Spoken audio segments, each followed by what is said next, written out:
ನಮ್ಮ ದೇಶದ ಎಲ್ಲ ಮಹಿಳೆಯರಿಗೆ ವಿಶ್ವ ಮಹಿಳಾ ದಿನಾಚರಣೆಯ ಶುಭಾಶಯಗಳು. ಮಹಿಳಾ ದಿನಾಚರಣೆಯ ಬಗ್ಗೆ ಹೇಳುವಾಗ ನನ್ನ ಅಮ್ಮನ ನೆನಪಾಗ್ತದೆ. ನಮಗೆ ಹೆಣ್ಣು ವಿಚಾರದಲ್ಲಿ 3 ಋಣ ಬರುತ್ತೆ. ಒಂದು ಹೆತ್ತ ತಾಯಿಯ ಋಣ. ಹೆತ್ತ ತಾಯಿ ತನ್ನ ಮಗುವನ್ನು ಯಶಸ್ಸು ಆಗುವವರೆಗೆ ಅವರಿಗೆ ಟೆನ್ಷನ್ನೇ, ಅವರಿಗಿಂತ ಒಳ್ಳೆಯ ಲೈಫ್ ಸಿಗಬೇಕಂತೇಳಿ ಆ ತಾಯಿ ಪ್ರಯತ್ನ ಮಾಡ್ತಾಳೆ. ಹಾಗೆ ಎರಡನೇದು ಹೊತ್ತ ತಾಯಿಯ ಋಣ, ಭೂಮಿ ತಾಯಿ. ಭೂಮಿ ನಾವು ಬರುವಾಗ ಹೇಗೆ ಇತ್ತೋ ಹಾಗೆ ಮುಂದಿನ ಜನಾಂಗಕ್ಕೆ ನಾವು ಬಿಟ್ಟು ಹೋಗಬೇಕು. ಪರಿಸರ ಮಾಲಿನ್ಯ ಮಾಡದಾಗಿ ನಮ್ಮ ದೇಶಭಕ್ತಿ, ಭಾರತಾಂಬೆಯ ಮೇಲೆ ದೇಶಾಭಿಮಾನ ಇಟ್ಟು ನಾವು ಆ ಭೂಮಿ ತಾಯಿಗೆ, ಭಾರತಾಂಬೆಗೆ ಸೇವೆಯನ್ನು ಮಾಡಬೇಕು.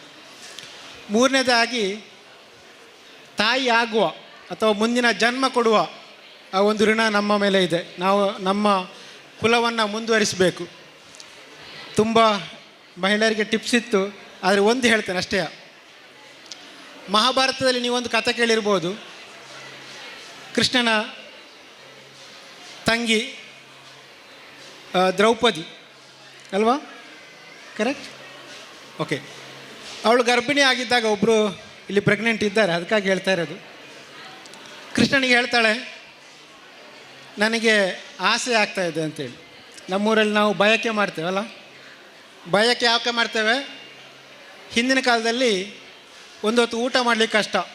ಹಾಗಾಗಿ ಆ ಕುಟುಂಬದವರು, ಊರಿನವರು ಏನು ಮಾಡ್ತಾರೆ, ಬಯಕೆಗೆ ಬರುವವರು ಹಣ್ಣು ಹಂಪಲು ತರಕಾರಿ ಹಿಡ್ಕೊಂಬರೋರು, ಆ ಹುಟ್ಟುವ ಮಗುವಿಗೆ ಆರೋಗ್ಯವಾದ ಆಹಾರ ಕೊಡಲಿಕ್ಕೆ. ಈಗ ಆಗಲ್ಲ, ಸೀರೆ ಸಿಗ್ತದೆ, ಬಂಗಾರ ಸಿಗ್ತದೆ ಅಲ್ವಾ? ಸೊ ಆದರೆ ಈ ಬಯಕೆ ಹಿಂದೆ ಒಂದು ಶಕ್ತಿ ಉಂಟು. ಜರ್ಮನಿ ಸೈಂಟಿಸ್ಟ್ಗಳು ಅದನ್ನು ಪ್ರೂವ್ ಮಾಡಿದ್ದಾರೆ. ಈ ಗರ್ಭಿಣಿ ಇರುವಾಗ ಆ ತಾಯಿ ಏನು ಆಲೋಚನೆ ಮಾಡ್ತಾಳೆ, ಯಾವ ಆಹಾರ ತಗೊಳ್ತೇವೆ, ಅದರ ಮೇಲೆ ಆ ಮಗುವಿಗೆ ಪರಿಣಾಮ ಬೀಳ್ತದೆ. ನಾವು ಉತ್ತಮ ಒಂದು ವ್ಯಕ್ತಿಯನ್ನು ಸಮಾಜ ಕೊಡಬೇಕಾದ್ರೆ 6 ರಿಂದ 9 ತಿಂಗಳು ಏನು ಯೋಚನೆ ಮಾಡ್ತಾಳೆ, ಏನು ಓದ್ತಾಳೆ, ಏನು ತಿಳ್ಕೊಳ್ತೇನೆ, ಯಾವ ಆಹಾರ ತಗೊಳ್ತಾರೆ. ಸ್ಪೆಷಲಿ ನಾವು ವೆಜಿಟೇರಿಯನ್, ಹಣ್ಣು ಹಂಪಲು ಗೆಡ್ಡೆ ಗೆಣಸುಗಳನ್ನು ತಿನ್ನಬೇಕಂತೆ. ಹೆಣ್ಣು ಮಕ್ಕಳು ಮುಂದಿನ ನಮ್ಮ ಗಾಂಧೀಜಿಯವರು ಹೇಳ್ತಾರೆ, ಒಂದು ಹೆಣ್ಣು ಮಗುವಿಗೆ ಶಿಕ್ಷಣ ಕೊಟ್ಟರೆ ಇಡೀ ಸಮಾಜಕ್ಕೆ ಶಿಕ್ಷಣ ಕೊಟ್ಟ ಹಾಗೆ. ನಾನು ಕೂಡ ಒಬ್ಬ ಟೀಚರ್. ನಾನು ಟೀಚರ್ ಯಾರಿಗೆ ಅಂದರೆ IAS IPS ಕಮಿಷ್ನರ್ DC ಆಗೋವರಿಗೆಲ್ಲ ಟೀಚರ್. ಹಾಗಾಗಿ ಹೆಣ್ಣು ಮಕ್ಕಳಿಗೆ ಒಂದು ಶಿಕ್ಷಣ, ಒಳ್ಳೆಯ ಶಿಕ್ಷಣ. ಯಾಕೆಂದರೆ ನಮ್ಮ ಕೋಚಿಂಗ್ ಸೆಂಟ್ರಿಗೆ ಬರೋವರೆಲ್ಲ 90% ಹೆಣ್ಣುಮಕ್ಕಳಿಗೆ, 10 ಮಕ್ಕಳಿದ್ದರೆ 9 ಮಕ್ಕಳು ಹೆಣ್ಣುಮಕ್ಕಳಿಗೆ. ಯಾಕಂದರೆ ಅವರಿಗೆ ಎಲ್ಲ ತಾಳ್ಮೆ ಇದೆ, ಕೂತ್ಕೊಂಡು ಓದಬೇಕಂತ.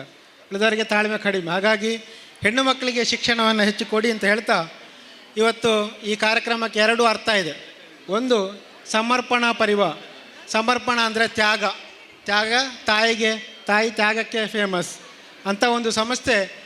ಆ ಎಲ್ಲ ಸಂಸ್ಥೆಯ ಸದಸ್ಯರು ತ್ಯಾಗ ಮಾಡ್ತಾರೆ, ಇಡೀ ಟೈಮನ್ನು ಸ್ಯಾಕ್ರಿಫೈಸ್ ಮಾಡಿ ಕಾರ್ಯಕ್ರಮ ಹಮ್ಮಿಕೊಂಡಿದ್ದಾರೆ. ಎರಡನೇದು ಸೌಂದರ್ಯ. ಈ ಹಾಲ್ನ ಹೆಸರು ಸೌಂದರ್ಯ ಅಲ್ವಾ? ಯಾವ ಸೌಂದರ್ಯ? ಬಾಹ್ಯ ಸೌಂದರ್ಯ ಅಲ್ಲ, ಹೃದಯ ಸೌಂದರ್ಯ, ಬ್ಯೂಟಿ ಫ್ರಮ್ ದ ಹಾರ್ಟ್.